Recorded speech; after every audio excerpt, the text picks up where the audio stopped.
Assalamualaikum warahmatullahi wabarakatuh. Halo teman-teman semuanya.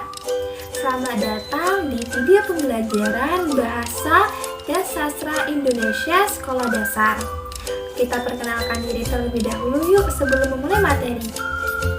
Perkenalkan, nama saya Jari Rizkawati, NIM 20201432228. Saya mahasiswi kelas 5F, Program Studi Pendidikan Guru Sekolah Dasar Universitas PGRI Palembang.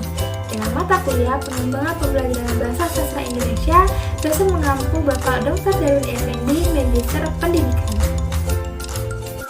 Nah, bagaimana? Apakah kalian ada yang tahu apa itu bahasa dan sastra Indonesia?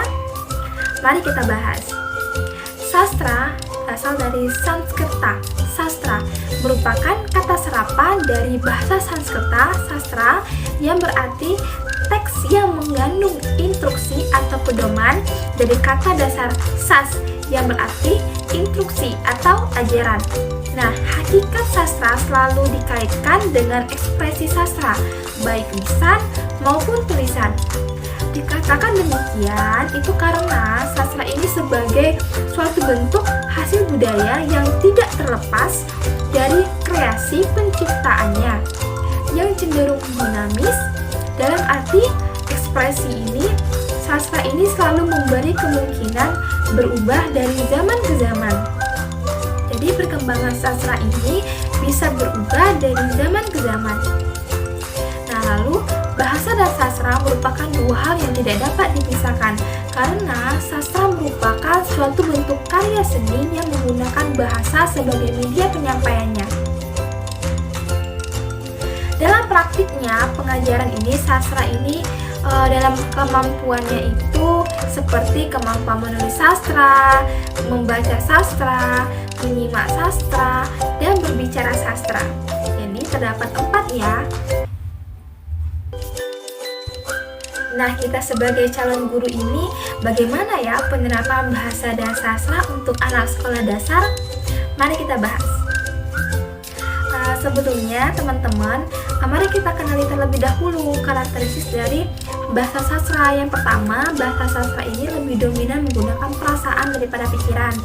Lalu bahasa sastra lebih merujuk pada makna konotatif. Bahasa ini ditandai dengan pengucapan yang menyimpang.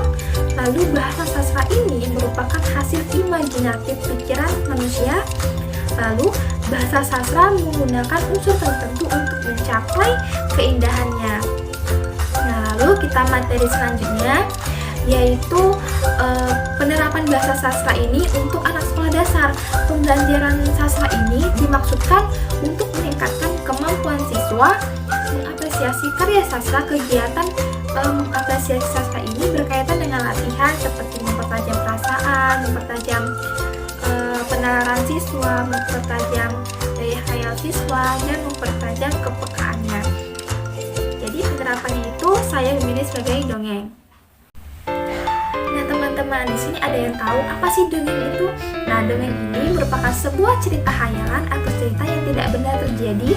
Pada umumnya dongeng ini memiliki sifat menghibur dan mengandung nilai-nilai pendidikan. Dongeng ini sendiri dikarang dan diceritakan kembali secara berulang-ulang oleh seseorang. Cerita tersebut karena terinspirasi dari suatu peristiwa. Lalu selanjutnya, selain itu dongeng ini merupakan bentuk sastra lama yang menceritakan tentang suatu kejadian yang luar biasa yang terjadi di luar nalar manusia. Jadi dongeng ini biasanya berbentuk fantasi, khayalan, maupun fiksi. Jadi suatu hal yang tidak benar-benar terjadi di dunia nyata. Nah, sebelum kita masuk ke materi dongeng, kenali terlebih dahulu yuk ciri-ciri dongeng. Yang pertama, disebarkan secara lisan. Kedua, disebarkan dengan waktu yang cukup lama. Ketiga, terdapat beraneka ragam macam versi.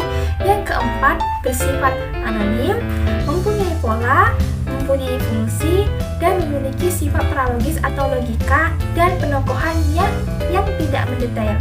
Lalu, terdapat struktur dan unsur dongeng. Struktur dongeng ini terdapat 3. Yang pertama, pendahuluan. Yang kedua, isi peristiwa. Yang ketiga itu ada penutup. Nah, lalu selanjutnya ada unsur dongeng.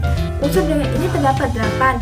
Yang pertama tema, yang kedua latar, yang ketiga alur, keempat tokoh, yang kelima penokohan, pandang, yang ketujuh majas, dan yang terakhir itu ada amanat. Sebagai seorang guru, dalam menyampaikan cerita dongeng, kita harus menggunakan media pembelajaran yang menarik untuk peserta didik, khususnya sekolah dasar. Kita kenali terlebih dahulu pengertian media. Media pembelajaran ini merupakan salah satu cara atau alat bantu yang digunakan oleh seorang guru untuk membantu dalam proses belajar mengajar, agar dapat menunjang keberhasilan peserta didik sehingga kegiatan belajar mengajar tersebut efektif untuk mencapai tujuan yang diinginkan. Ya, biasanya media pembelajaran yang saya gunakan dalam menyampaikan dongeng ini sebuah wayang karakter seperti ini contohnya. Nah, di sini misalnya saya menceritakan sebuah dongeng berjudul Raksasa dan Timun Mas. Nah, saya menggunakan karakter ini untuk menyuruh siswa bermain peran menggunakan wayang tersebut sehingga merangsang keaktifan peserta didik. Misalnya, siswa disuruh maju ke depan oleh gurunya untuk bermain peran bermain wayang-wayangan dengan cerita dongeng Timun Mas dan Raksasa.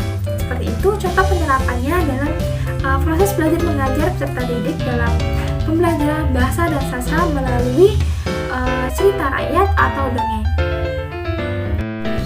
Baiklah teman-teman, itulah merupakan materi tentang saya, yaitu mengenai bahasa dan sastra Indonesia sekolah dasar dan bagaimana cara penerapannya di sekolah dasar. Terima kasih, semoga pembelajaran kita pada hari ini bisa bermanfaat untuk kita, dan sebagai seorang guru, calon guru tentunya kita dapat menerapkannya dalam kehidupan sehari-hari. Terima kasih. Wassalamualaikum warahmatullahi wabarakatuh.